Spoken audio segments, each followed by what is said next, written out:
Ang Ginoo madahaiyo.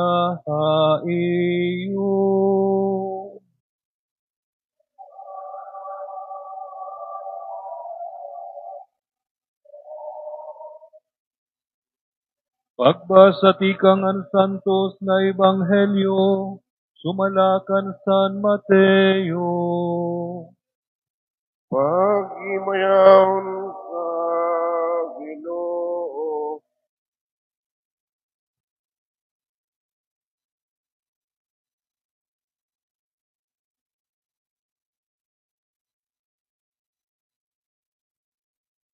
Adto nga panahon, inabot si Jesus ti kang ha Galilea, ngan kinadto kan Juan dito han Jordan, basi bunyagan hiya ni Juan. Gintalinguha ni Juan nga magbalhin ni Jesus han iya na huna-hunaan nga niya ginsiring. Ako kunta an angay pagbunyagan mo, kundi ikaw lugod ang napakanhi ha akon. Kundi binato ni Jesus sa iya, pabailaanay iniya na, kay didahini nga paagi, may himunaton ang ngatanan, nga ginkikinahanglan han Dios.